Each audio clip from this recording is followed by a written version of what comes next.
Saudara-saudari terkasih, berjumpa lagi dengan saya Romo Andreas Basuki Wakiman, Romo Abbas.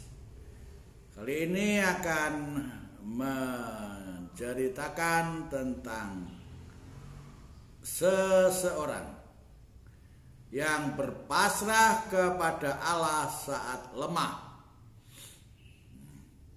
Namanya Cecilia Kusrini. Ia kelahiran Ngawi, masuk Lampung tahun 1993 sebagai guru honorer, dan tahun 1997 diangkat sebagai guru tetap di sebuah yayasan. Lalu pada mulanya ikut menumpang pada kakak. Lalu keseharian merasa bosan karena monoton dan merasa kehilangan cinta. Tidak memiliki hobi yang menonjol, dan karena tidak kerasan di Lampung, maka tiap libur pulang ke Jawa. Tahun 2002 ia menikah dengan orang Jawa yang berdomisili di Lampung. Dengan kondisi yang sangat terbatas, mulai hidup berkeluarga secara mandiri dengan segala suka duka. Ketika melahirkan anak pertama, muncul masalah. Berhari-hari ia tidak bisa buang air kecil. Tubuhnya bengkak, harus dibantu perawat. Ketika dicek dokter, padanya ada kedapatan infeksi. Obat-obatan tidak mengubah tubuhnya membaik. Selain itu, ia juga ambeien keluar anus yang parah. Karena derita itu, ia merasa putus asa. Ia bertanya, inikah hukuman dari Allah? Ia tidak bisa memperhatikan anaknya yang baru lahir karena sakit itu. Saat itu merasa putus asa. Tetapi ingat pada seseorang yang bisa dimintai pertolongan lewat meditasi. Berkat bantuannya dan doanya, ia diberi ramuan untuk diminum dan menghentikan obat kimia. Katanya, aku terkena batu ginjal. Begitulah dia bilang. Berkat ramuan itu sedikit demi sedikit keluhannya reda.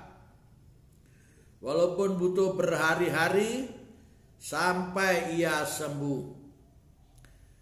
Saat sakit itulah ia merasa Tuhanlah pengharapannya sehingga ia sehat lagi.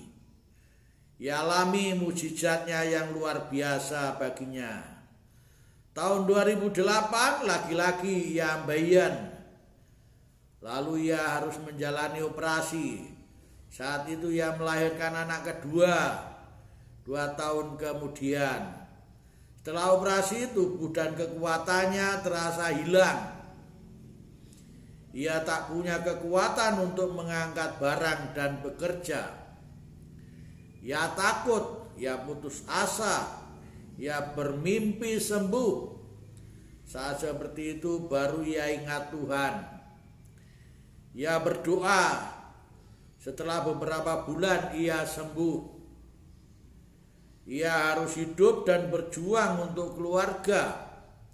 Ia harus bekerja demi kelangsungan hidup keluarga. Tahun 2012, tanpa sengaja tiba-tiba ia mendengar bahwa suaminya pulang cek laboratorium. Ia mengatakan kena kencing manis. Meskipun dalam kategori tidak parah. Ia sangat stres dan depresi, bahkan ingin mati. Hal itu menyebabkan hidupnya tak bersemangat. Dengan berbagai pengalaman suka duka hidup itu, akhirnya kondisinya semakin membaik. Bahkan suami istri itu lebih banyak berserah diri kepada Tuhan dan dapat beraktivitas seperti biasa. Tahun 2015 hidupnya kembali teruji. Ia kena hepatitis A.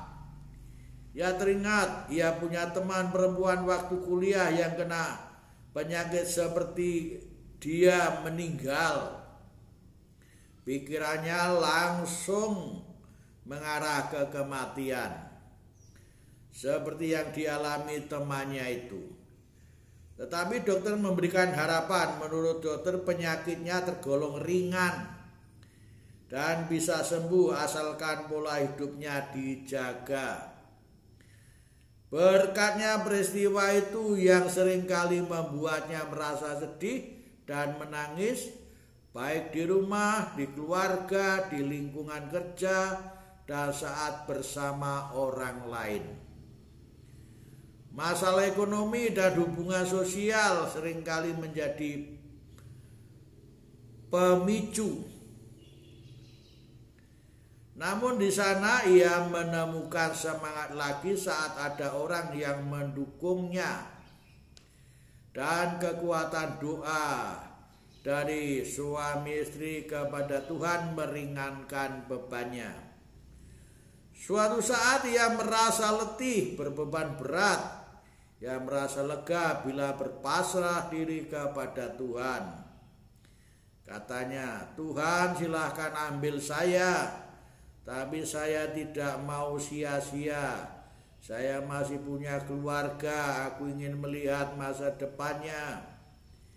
Hidup harus diperjuangkan, tidak boleh putus asa.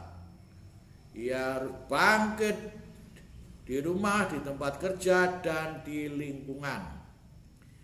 Banyak teman yang baik yang mendukungnya. Ia tidak sendiri. Ia memiliki Tuhan.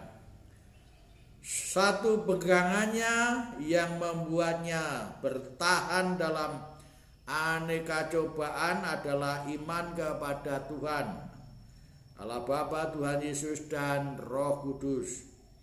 Tuhan Yesus sumber segala harapan dan mujizat. Baginya doa Bapa kami sangat hebat kuasanya. Juga ketaatan Bunda Maria kepada Allah dengan ucapannya, jadilah padaku menurut perkataanmu, Lukas 1:38. Begitulah sepenggal kisah hidup dari Cecilia Gusrini. Ia memiliki seorang suami, 2 anak, yang pertama laki-laki dan yang kedua perempuan. Kini penuh syukur masih diberi kesehatan, pekerjaan, dan kehidupan. Semoga ia takkan pernah putus asa lagi dan tetap yakin dan percaya Tuhanlah yang jadi pengharapannya. Tuhan memberkati kita semua. Amin.